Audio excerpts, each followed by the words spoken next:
Hello नमस्कार दोस्तों, स्वागत है आपका update bye Rahul YouTube channel पर। मैंने आपको पहले ही बताया था कि इस बार ग्रुप डी में हो सकता है कि आईटीआई ना मांगे। उसका कारण क्या है कि पिछली बार भी इन्होंने हटा दिया था, इस बार ये विवाद नहीं कराना चाहते हैं। तो इन्होंने क्या किया है, भर्ती लोग बढ़ाने के लिए ट्वीट कर रहे थे। इन्होंने क्या किया कि अचानक से इन्होंने आईटीआई को हटा दिया, 10th क्वालिफिकेशन कर दी। यानी इन्होंने विवाद को ख़त्म करने के चक्कर में, यानी सीट बढ़ाने के बजाय इन्होंने विवाद को ख़त्म कर दिया कि अब आपस में ये लोग लड़ते रहेंगे, आगे सीटों पर ध्यान नहीं दिया जाएंगे। लेकिन हमारा ये टारगेट है और मुझे लगता है कि भर्ती अभी ये बढ़ के लगभग 50,000 के करीब में होने वाली है। 50,000 के करीब में, इससे कम भर्ती नहीं होगी, इससे ज़्यादा ही होगी। 50,000 प्लस होने वाली है, जैसा कि मुझे न्यूज़ मिली है। और मैं आपको बात करूं तो आपके टॉपिक जो रहने वाले हैं, आपका साइंस रहने वाला है 25 क्वेश्चन, पिछली बार की मतलब अकॉर्डिंग में बता रहा हूं। और मैथ 25 रहेगी आपकी, उसके बाद रीजनिंग 30 रहेगी और जीके जीएस 20 रहेगी। यहाँ पर मैं बात करूँ तो सबसे बड़ा सवाल आता है कि तैयारी हम कैसे करें, क्योंकि 23 जनवरी से आपके फॉर्म शुरू हो जाएंगे। यानी 23 जनवरी से आप इस फॉर्म को अप्लाई कर सकते हैं। कब तक? 22 फरवरी तक, सॉरी, यहाँ पर 22 फरवरी तक आप इस फॉर्म को अप्लाई कर सकते हैं। यानी मेरे कहने का मतलब ये है कि 23 जनवरी से शुरू होगा और 22 फरवरी तक इस फॉर्म को आप भर सकते हैं, जैसा कि इन्होंने नोटिफिकेशन दिया हो। जल्द इसका डिटेल नोटिफिकेशन भी आ जाएगा, ऐसा नहीं है। तो चलिए मैं बात करता हूँ मेन फोकस कि तैयारी कैसे करें दोस्त, कैसे हमने सिलेक्शन लिया, बहुत सारे रेलवे के एग्ज़ाम की तैयारी कैसे की और कैसे आपको करना है, इसके बारे में चलिए डिटेल में कन्वर्सेशन करते हैं। यहाँ पर मैं बात करूँ तो आपका साइंस सब्जेक्ट हो गया। साइंस में आपके 3 पोर्शन होते हैं, आपका फिजिक्स होता है, आपका केमिस्ट्री होता है, उसके बाद आपका बायोलॉजी होता है। सबसे इंपॉर्टेंट जो टॉपिक आता है, सबसे ज़्यादा जो समस्या आती है वो बायोलॉजी में और केमिस्ट्री में आती है। इस बार जो देखा गया है, रेलवे का ट्रेंड देखा गया है, तो बायोलॉजी में सबसे ज़्यादा क्वेश्चन इन्वायरमेंट से पूछे गए हैं।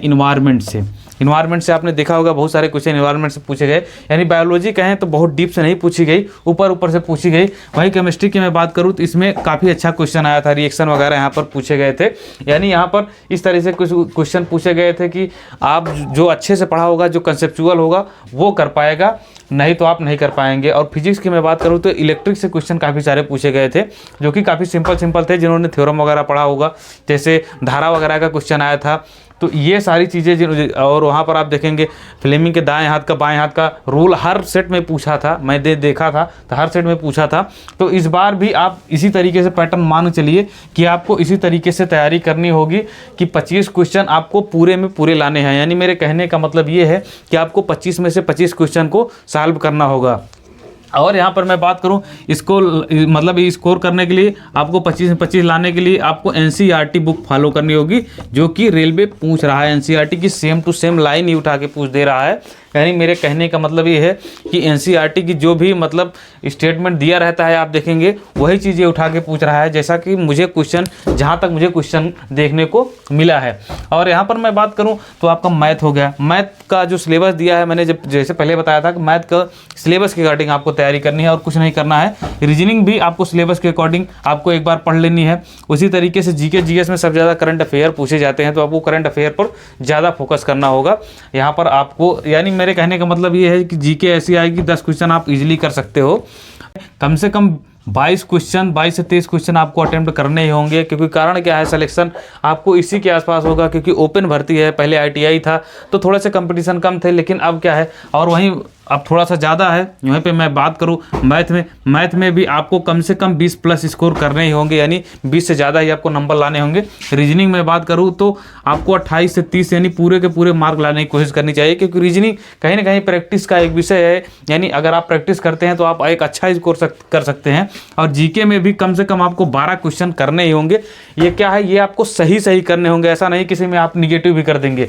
तो यहाँ पर मैं जोड़ूँ तो 8 2 10, 10 2 12, उसके बाद यहाँ पर 2 2 4 2 6 1 7 1 8, यानी 82। मेरे कहने का मतलब ये है कि आप इतना इजीली स्कोर कर सकते हैं अगर मेरी स्ट्रेटजी के अनुसार करेंगे। तो मेरे कहने का मतलब, मैंने मैथ में बहुत कम स्कोर रखा है, 20 स्कोर रखा है। आपको 20 ही लाना है, 20 भी लाएंगे तो बहुत अच्छा स्कोर होगा वही। लेकिन रीजनिंग में आपको 28 से 30 क्वेश्चन करने होंगे, जो कि इजीली आप कर सकते हैं, जैसे कि रेलवे की रीजनिंग आ रही है।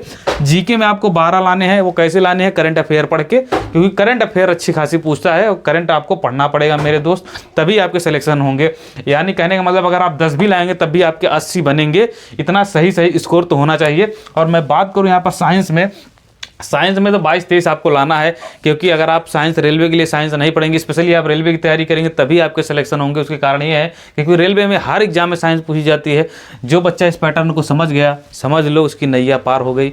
जो नहीं समझ पाया तो समझ लो वो फंस सकता है बीच मझधार में। उसका कारण यही है। तब अगर आप साइंस में अगर आप 15 स्कोर कर रहे हैं तो कहीं ना कहीं इन सब में आपको मैथ 25 पूरी करनी पड़ेगी, रीजनिंग आपको पूरी करनी पड़ेगी, और आपको जीके कम से कम 15 करने पड़ेंगे। यानी कहने का मतलब अगर आप साइंस में ढील देते हैं तो और सब्जेक्ट में आपको अच्छे से मजबूती से सब मतलब क्वेश्चंस को अटेम्प्ट करना होगा, अच्छे से तैयारी करनी होगी, तभी कहीं आपका सिलेक्शन हो पाएगा। नहीं तो सीटें बहुत कम है। अभी तो मैं 32,000 ही मान के चल रहा हूँ, हो सकता है 32,000 पर ही वैकेंसी करवा दें। इनका कोई भरोसा नहीं है। अगर जैसे कोई अपडेट आती है तो मैं आपको अपडेट कर दूंगा। Okay, thank you.